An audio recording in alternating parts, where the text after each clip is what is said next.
అయితే మరొక కాలర్ ఉన్నారండి, అప్పయ్య దాస్ గారు వరంగల్ నుంచి. అప్పయ్య దాస్ గారు నమస్కారం అండి. నమస్తే సార్. నమస్తే. చెప్పండి, సమస్య ఏంటండి? నేను 2014లో హనుమకొండ ఒక ల్యాండ్ తీసుకున్నాను సార్. ఆ ల్యాండ్ తీసుకునేటప్పటికి ఏ రాసిన ఒక ఆయన బకియా వీర్ అని మా మీద కేసు వేశాడు. ఏమని? ఇది సర్వే నెంబర్లు 219, 220 దాని మీద డిస్ట్రిబ్యూట్ మీద ఆయన మా మీద కేసు వేసింది. ఆయన మాది 19, ఆయన 20 వేసినాక ఆయన కొట్లు పోతే మళ్ళీ ఏరియా వాళ్ళు ఒకళ్ళు అదే జాగా మాదని వచ్చారు మా మీద, మళ్ళీ కేసు వేశారు వాళ్ళు. సివిల్ సూట్ హనుమకొండలో సివిల్ సూట్ వేసినప్పుడు వాళ్ళ భూమి ఎంత ఉన్నది 320లా, వాళ్ళు ఎప్పుడా మీరు ఇదంతా కూడా మీకు కోర్టు సబ్మిట్ చేయడం జరిగింది. కోర్టు సబ్మిట్ చేస్తే ఆ కోర్టు వాళ్ళకి ఎలాంటి ఆర్డర్ ఇవ్వలేదు, అట్లా ఆగిపోయింది. అది కోర్టులో ఉన్నది, పెండింగ్ ఉన్నది ఆ కేసు. ఒక కేసు మాది, వాళ్ళు వేసిన కేసు, మేము వేసిన కేసు కాదు. మాకు ఫస్ట్ అతని మీద ఎడిక్షన్ ఆర్డర్ వచ్చింది, మేము వీటి మీద ఉన్నాము. సెకండ్ వాళ్ళు ఏరే ఫేక్ డాక్యుమెంట్ తయారు చేసుకొని అద్దులు చక్కగా లేకుండా, భూమి చక్కగా లేకుండా, కొలతలు లేకుండా ఒక ఫేక్ డాక్యుమెంట్ తయారు చేసుకుని వచ్చేవాళ్ళు మళ్ళీ మా మీద షూట్ వేశారు. ఆ షూట్ కి మేము అన్ని సమాధానాలు ఇచ్చినాము. వాళ్ళ భూమి అమ్ముడుపోయింది, అమ్ముడుపోయిన డాక్యుమెంట్లు అన్ని కూడా కోర్టుకి సబ్మిట్ చేసినాం. ఎవరెవరు అమ్ముడు, ఎవరికి అమ్మిర్రు, ఎంత అమ్మిర్రు అంతా కూడా సబ్మిట్ చేసినాం. ఆ కేసు అట్లా ఉండగా వాళ్ళు ఏరే వాళ్ళకి అమ్ముతా ఉన్నారు, అమ్మి కన్స్ట్రక్షన్ చేస్తున్నారు. 2016లో మేము హైకోర్టు పోయినాం. హైకోర్టు పోతే హైకోర్టు వారు దాన్ని ఎలాంటి కన్స్ట్రక్షన్ చేయొద్దు, ఎవరు కూడా నిర్మాణాలు చేపట్టొద్దు, అమ్మొద్దని కూడా ఆర్డర్ ఇచ్చింది. ఎవరైతే అమ్ముతున్న పర్సన్ వాళ్ళ పేర్లతో సహా ఇంక్లూడ్ చేసి ఇచ్చింది. అది ఇచ్చిన తర్వాత వాళ్ళు కొన్ని రోజుల తర్వాత మళ్ళీ ఇంకా కొంతమందికి అమ్ముతారు, ఒక 7-8 మందికి అమ్మారు. వాళ్ళు మున్సిపాలిటీలో పోయి పర్మిషన్లు తెచ్చుకుంటా ఉన్నారు, ఏది ఇల్లు కట్టుకోవడానికి.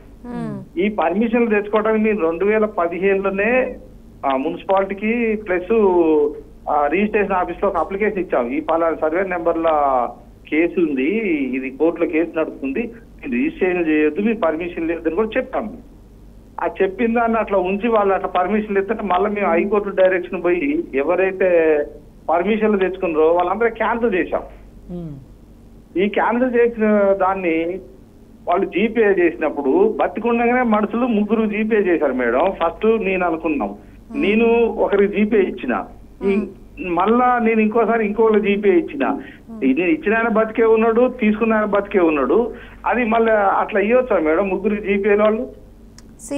జీపీ అంటే బతుకున్న వాళ్ళే ఇచ్చుకుంటారండి, చనిపోయిన వాళ్ళ కాదు. జీపీ ఓన్లీ బతుకున్న వాళ్ళకే ఇస్తారు. పర్సన్ జీపే ఇస్తాను, అతను క్యాన్సిల్ కాకుండా మళ్ళీ ఇంకోళ్ళకి క్యాన్సిల్ కాకుండా ఇవ్వడానికి ఉండదు.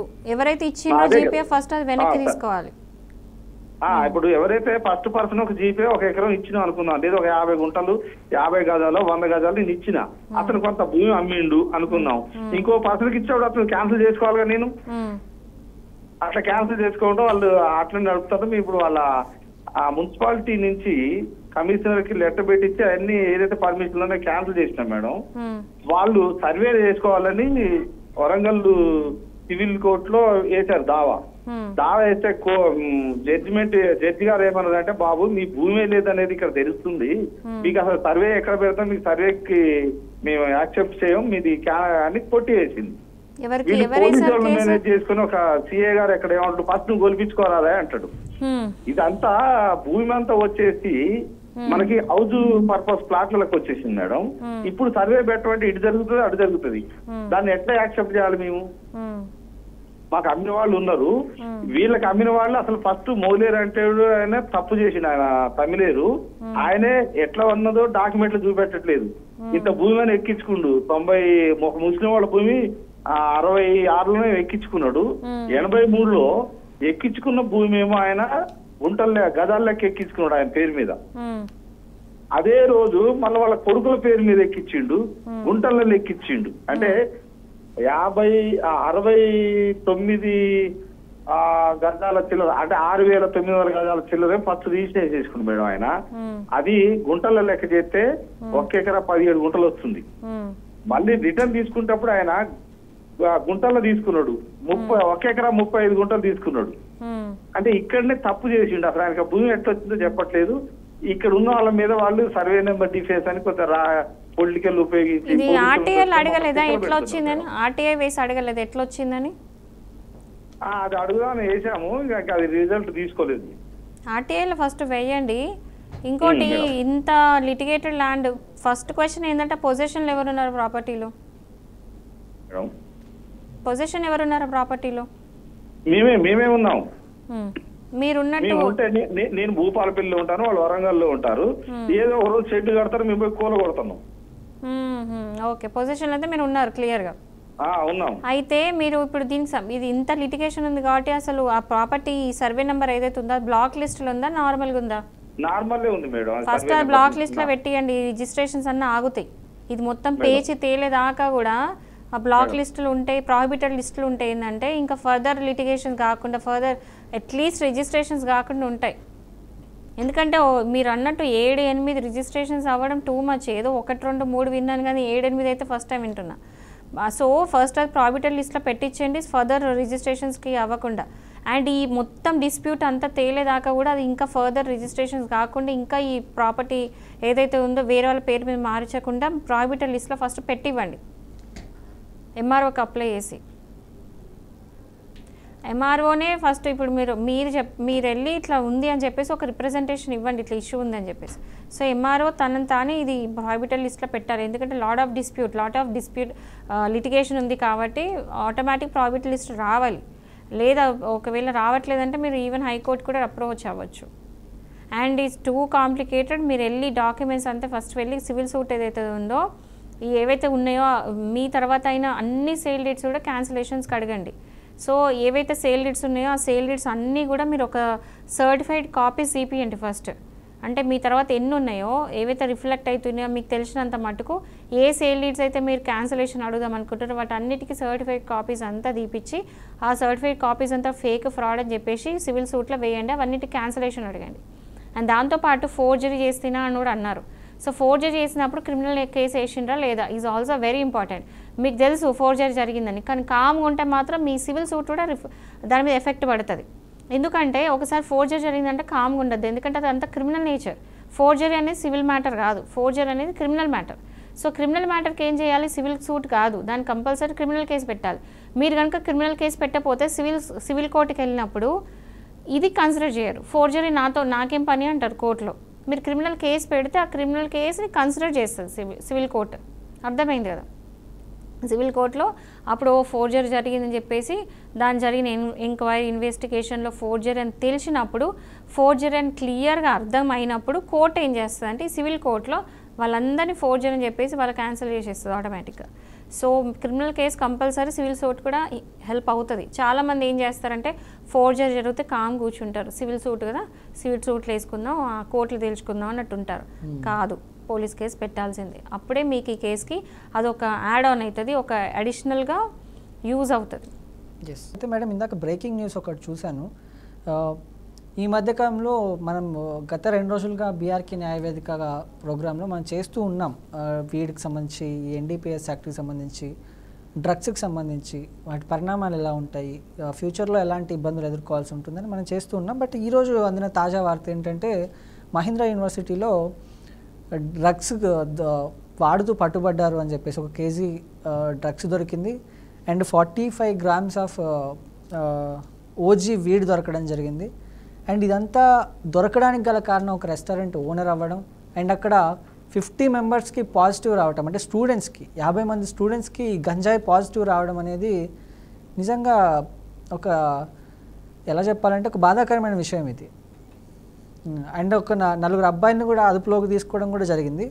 సో ఎలా చూడొచ్చు, ఈ పరిణామాలు ఎలా ఉంటాయి, యూనివర్సిటీ ఎలాంటి పరిణామాలు ఎదుర్కోవాల్సి వస్తుంది, అక్కడ పట్టుబడ్డ స్టూడెంట్స్ ఎలాంటి పరిణామాలు ఎదుర్కోవాల్సి ఉంటుంది, ఢిల్లీ నుంచి ఆ డ్రగ్స్ తెప్పిస్తున్నారు అనే ఒక కథనం అయితే వినిపిస్తుంది. ఒకవేళ నిజంగానే అది జరిగితే దాని పరిణామాలు ఎలా ఉంటాయి, ఇందులో కొన్ని యాక్ట్స్ ఏముంటాయి, వాళ్ళకి పడే శిక్షలు ఎలా ఉంటాయి మేడం?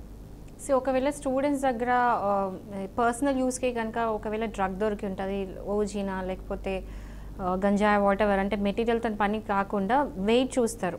ఒకవేళ పర్సనల్ యూజ్ అంటే ఎవరైతే తీసుకున్నారో వాళ్ళ దగ్గర పర్సనల్ యూస్కి కనుక డ్రగ్స్ దొరికి ఉంటే మాత్రం ఎన్డీపీఎస్ యాక్ట్ అప్లై అవుతుంది, సెక్షన్ 27 అప్లై అవుతుంది. ఇక్కడ ఏంటంటే మెయిన్ మనం చూసుకోవాల్సింది ఏంటి, అండ్ ఆల్సో కాలేజ్ ప్రెమైసెస్లో జరిగింది కాబట్టి మళ్ళీ సెక్షన్ 25 కూడా ఎన్డీపీఎస్ యాక్ట్ అప్లై అవుతుంది. ఎందుకంటే ప్రెమైసెస్ యూజ్ చేసుకొని, ఇప్పుడు అవుట్ సైడ్ కాలేజ్ బయట తీసుకుంటే డ్రగ్స్ ఒకలాగా, కాలేజ్ ప్రమైసెస్లో తీసుకుంటే ఒకలాగా కన్సిడర్ చేసి ఎక్స్ట్రా సెక్షన్స్ కూడా అప్లై అవుతాయి. ఇక్కడ మెయిన్గా మనం కన్సిడర్ చేయాల్సిందంటే ఎవరు అమ్ముతున్నారు, హూ ఆర్ ద వెండర్స్.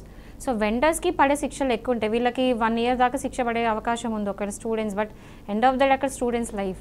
మీరు ఇప్పుడు మహేంద్ర యూనివర్సిటీలో డ్రగ్స్ దొరికిందని చెప్తున్నారు, but I bet on this, హైదరాబాద్లో ఎన్ని యూనివర్సిటీస్ ఉన్నాయి, నేను పేరు చెప్పదలుచుకోలేదు, నేను టీఫేమ్ అయితే నాకు తెలుసు, సో అది నేను దృష్టిలో పెట్టుకొని చెప్తున్నా. బట్ హైదరాబాద్లో ఎన్ని పేరు మోసిన పెద్ద పెద్ద యూనివర్సిటీస్ ఉన్నాయో ఐ బెట్ ప్రతి ఒక్క యూనివర్సిటీలో ఈ డ్రగ్ కల్చర్ అనేది వెరీ కామన్గా జరుగుతున్న ఏమంటారు కాన్సెప్ట్ ఇది. హైదరాబాద్ చాలా పెద్ద స్టేట్మెంట్ ఇస్తున్నట్టున్నారు. Yeah, because that is the truth.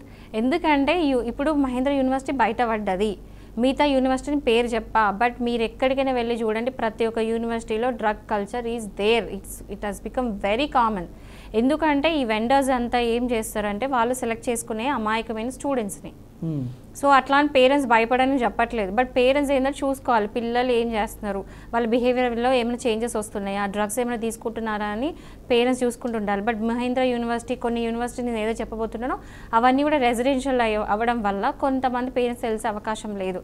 So పిల్లల్ని ఎడ్యుకేట్ చేయండి, నో డ్రగ్స్ అని చెప్పండి. కాలేజ్లో కూడా స్టిక్కర్స్ అన్ని పెడుతుంటారు, సే నో టు డ్రగ్స్ అవన్నీ చెప్తుంటారు. సో ఇక్కడ చేయాల్సింది ఏంటంటే స్టూడెంట్స్ని గట్టిగా పనిష్మెంట్ చేయడం కరెక్ట్ కాదు, ఎందుకంటే వాళ్ళ కెరియర్, వాళ్ళ ఫ్యూచర్ అంతా దెబ్బతింటుంది. కాబట్టి కాలేజ్ మేనేజ్మెంట్ కొంచెం ముందుకు వచ్చి ఇనిషియేటివ్ తీసుకొని డ్రగ్స్ అవేర్నెస్, దానివల్ల వచ్చే ఎఫెక్ట్స్, డ్రగ్స్ వల్ల అయ్యే నష్టాలు గురించి స్టూడెంట్స్ని అందరినీ కూర్చోబెట్టుకొని అన్నిటికీ సెమినార్ కండక్ట్ చేసినట్టు దీన్ని కూడా సెమినార్ కండక్ట్ చేసి డ్రగ్స్ వల్ల అయ్యే నష్టాలు ఏంటి అనేది అవేర్నెస్ పెంచాలి. అప్పుడు స్టూడెంట్స్ కొంచెం రిలైజ్ అవుతుంది. ఎందుకంటే చాలా టెండర్ ఏజ్లో ఉంటారు, చిన్న ఏజ్లో ఉంటారు, వాళ్ళకి డ్రగ్స్ అంటే ఏంటో కూడా తెలియదు, ఏదో మత్తు వస్తుంది బాగుందని ఎంజాయ్ చేస్తుంటారు, ఫన్ కోసం ఎంజాయ్ చేస్తుంటారు.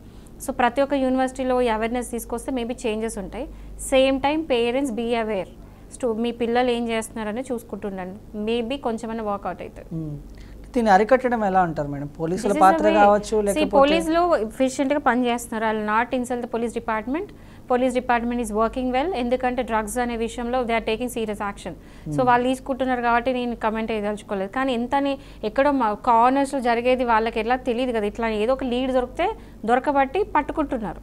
మహేంద్ర యూనివర్సిటీ అంటే చాలా పెద్ద యూనివర్సిటీ, సో దాని మీద ఈ కేసు అయింది అంటే కొంచెం అంటే బయట పడ్డారు కాబట్టి ఐఎమ్ హ్యాపీ. ఎందుకంటే ఇట్లానే వీళ్ళు కనుక తనిఖీలు చేసుకుంటే పోతే అన్ని యూనివర్సిటీలు దొరుకుతారు, ఖచ్చితంగా దొరుకుతారు. దీనివల్ల ఏంటంటే అట్లీస్ట్ ఈ ఇన్సిడెంట్ బయటకు వచ్చింది కాబట్టి మిగతా యూనివర్సిటీ స్టూడెంట్స్ కూడా ఈ వీడియో ఈ న్యూస్ చూసి భయపడాలి. ఇప్పుడు బెట్టింగ్ యాప్స్ అవన్నీ కూడా ఎంత స్ట్రిక్ట్ అయితే చాలా మటు తగ్గిపోయింది. 100లో మొత్తం పోయిందని అనను, బట్ 50% అయితే జనాలు భయపడేది తగ్గించుంటారు కదా బెట్టింగ్స్ అదంతా. ఇది కూడా అంతే, ఒక కేసు బయటకు వచ్చింది, స్టూడెంట్స్ ఇట్లా దొరికినారు అంటే మిగతా వాళ్ళు భయపడతారు. అండ్ సీరియస్ యాక్షన్ తీసుకున్నారు, వాళ్ళని రస్టికేట్ చేసిండ్రు, కాలేజ్ నుంచి బయట తీసేసిండ్రు. ఇట్లాంటి న్యూస్లు బయట కనుక చెప్తే మిగతా స్టూడెంట్స్ దాన్ని జోలిపోకుండా ఉంటారు. అంటే ఇట్లాంటి అవేర్నెస్ పెంచాలి. సో ఈ న్యూస్ అనేది కొంచెం స్ప్రెడ్ చేసి వైరల్ అయితే, జెన్జీస్ మెయిన్గా I'm talking about Gen Zs, just be away from the drugs మిమ్మల్ని నాశనం చేసి పెడితే తప్ప మీకు ఎలాంటి యూజ్ చేయదు. ఫర్ టైం బీయింగ్ కొంచెం సేపటి వరకు, ఒక టెంపరీ పీరియడ్ వరకు మేబీ మీకు ఒక ఫన్, ఒక బజ్ ఇస్తుంది, బట్ తర్వాత మీ హెల్త్ నాశనం, ఫ్యూచర్ నాశనం, కెరియర్ నాశనం. ఎందుకంటే మైండ్ సరిగ్గా పనిచేయదు. ఆ డ్రగ్స్ వల్ల అయ్యే నష్టం తప్ప లాభం ఏమీ లేదు. చదువుకున్న టైంలో చదువుకోవాలి, ఏ చేయాల్సిన టైంలో చేయాలి. సో ఈవెన్ ఫన్ కోసం కూడా మీ ఫ్రెండో ఎవరో ఇది అలవాటు చేస్తున్నారంటే సే నో డైరెక్ట్లీ. అండ్ ఎవరైతే వెండర్స్ ఉన్నారో, అమ్మడానికి ట్రై చేస్తున్నారో ఈ బిజినెస్ పెంచడానికి, వాళ్ళందరూ దూరం ఉండండి. వాళ్ళందరినీ వీళ్ళు పోలీసులు కనుక వాళ్ళని కరెక్ట్గా పట్టుకుంటే, ఐ మీన్ అరెస్ట్ చేస్తే ఇది ఆగిపోతుంది. Everybody should work together. So అప్పుడే ఇలాంటివి అవుతాయి.